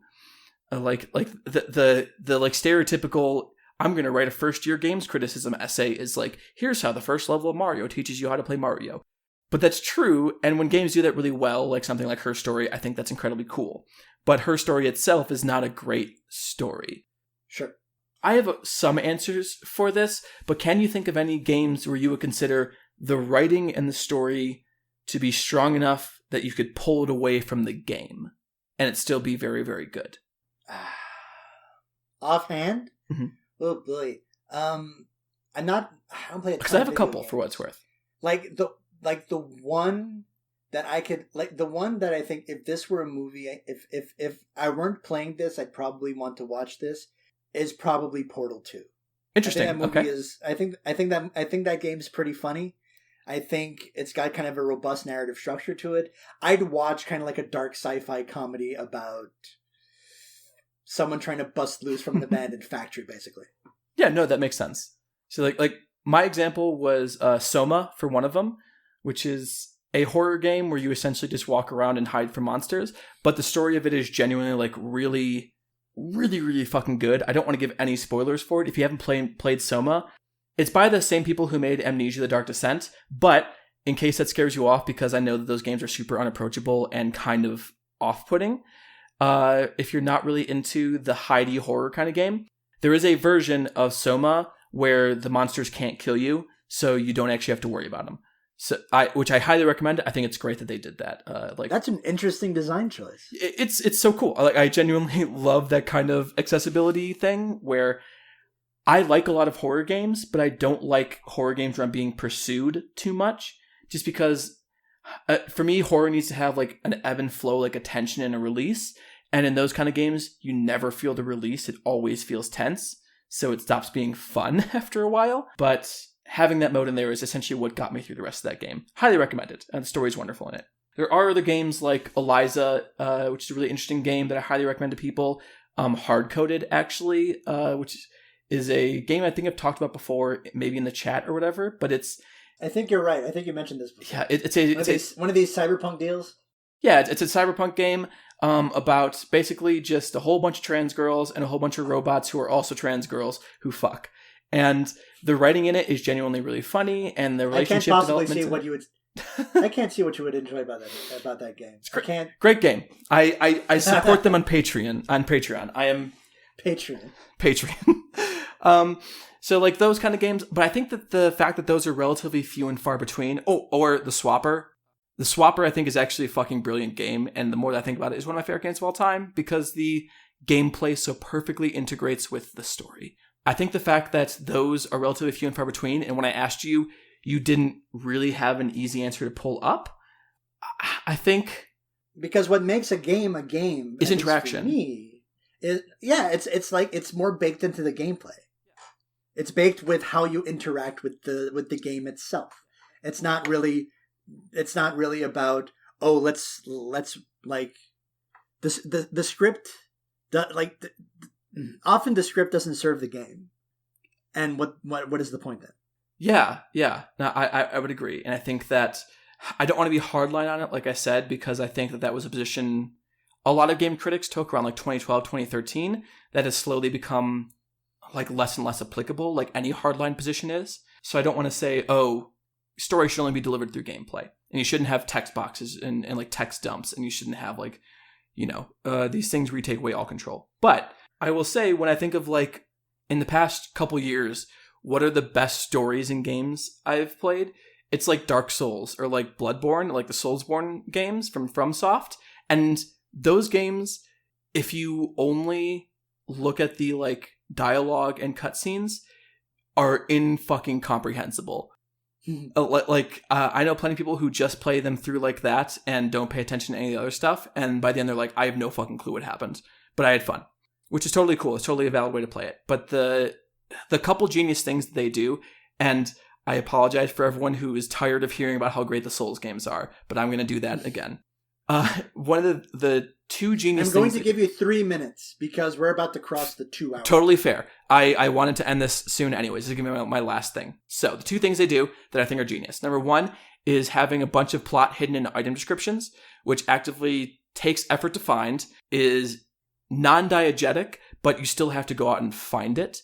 And you still have to put it together in your brain and like sort things through in your head. It doesn't just give it to you. And the second thing it does is tell stories through mechanics. Like the entire idea of being hollowed or being in like soul form or fighting as a hunter in Bloodborne. The act of doing those things is where the story is created, and they're able to get a lot of content out of that. Like, I point to the end of Demon Souls. I'm not going to spoil it for anybody, but essentially the last fight in Demon Souls is piss easy and essentially impossible to lose on purpose. And that is because it is expressing something very specific. Or like my favorite boss in any Souls game, and I'm not going to go super deep into this because, again, you said 3 minutes, cool. I might go into 4, but that's it, is...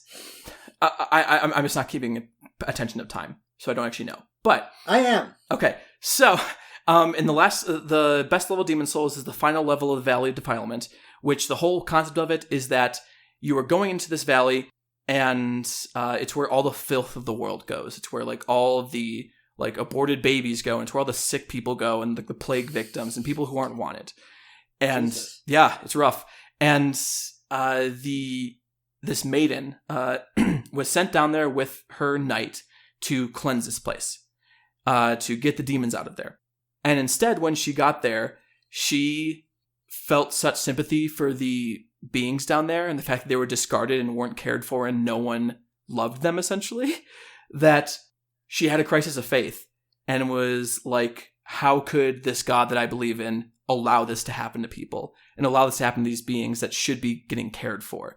So she gives herself into the demons and uses that power to be able to save everybody or be able to like protect everyone in there. And the entire time you're playing through this level, she's asking you to leave. And then finally, if you beat her knight and you go and approach her, she just gives up. You don't even get to fight her. She's just like, if this is what you want, then I asked you to leave, but I can't fight you, so I just give up. And that's such a dispiriting thing and such a painful thing to experience in the game. And it's done all through gameplay and some like diegetic dialogue. That's ringing my bell now. Okay, yes. That is perfect because that's what I wanted to say about the fact that Demon Souls fucking owns. Derek. Well, time to pop the stack. Yes. Our winners today are Gran Torino and Psycho, who will go against each other in round number 2. We have given the people 4 podcasts for the price of 1. We have given them the usual episode of Middlebrow Madness. We gave them a fucking QAnon podcast at the top, a fucking My Favorite Murder ripoff at the in the middle, and an Ursat's Besties ripoff at the end. God. 4 pods for the price of 1. Your favorite could not possibly. Where can people find you, Derek? Is that what we're doing next? Oh boy. Yeah, I think Plugs is... Oh man. I keep saying that we gotta tighten up our shit, but we have just gotten... Ever since we came back, we've just gotten more and more... Okay, to be fair, this is partly because I, A, thought I was going to get killed, and B, have been coughing a bunch, so... Alright, so, Plugs. If you like this miasma of takes go to that is Tantus.com. They got some plugs. Tantusinc.com, I apologize. Of the anal kind? Yeah, that was the joke, except I fucked it up. Okay. I don't know if you fucked it up. I think I just went and explained it. Then you can get in touch with the show in several ways, mostly just 2.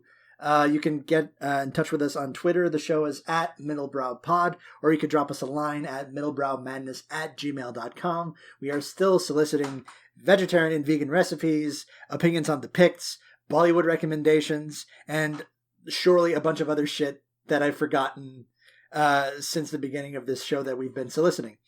Do rate and review us on Apple Podcasts or whatever the hell it is you use to listen to this bullshit. We are a proud member of the Noise Space Podcast Network, run by my friend Matt, and also your friend Matt. I would suspect. Yes, I would agree. Matt is also my friend. That's not 2 dudes named Matt. That's one guy who's both our friends. If you want to get in touch with us specifically, I am on Twitter at Derek_G. Isabel is on Twitter at SpaceJamFan. We are both on Letterboxd at those same handles. And to whet your appetite for what is surely going to be a 2.5 hour long episode, the matchups for next time are going to be The Kid versus Gone with the Wind and The Green Mile versus Diabolique. What? One of those is going to be an upset, I feel, but I will say real quick that it's actually middlebrowmadness@gmail.com. It's middlebrowpod on... did I mess it up? Yes, you did. Also, Okay, whoa. Well, what? I realized that because I was just logging into our email, and we got a hella long email on M from Joss. But Joss, we will read that next week because I'm gonna die. You're running soon, a bit long. So yeah, middlebrowmadness@gmail.com is our email. Middlebrowpod is our handle on Twitter. Don't get it twisted, as I just did. So now, for the love of God, say your name so we can end this. I'm Pop Gunner, professional hydroplane racer. And I'm Derek Guy. Have movies, be jolly. Have movies, be jolly. Good night. I ain't even got a joke. I was just, I'm not spent.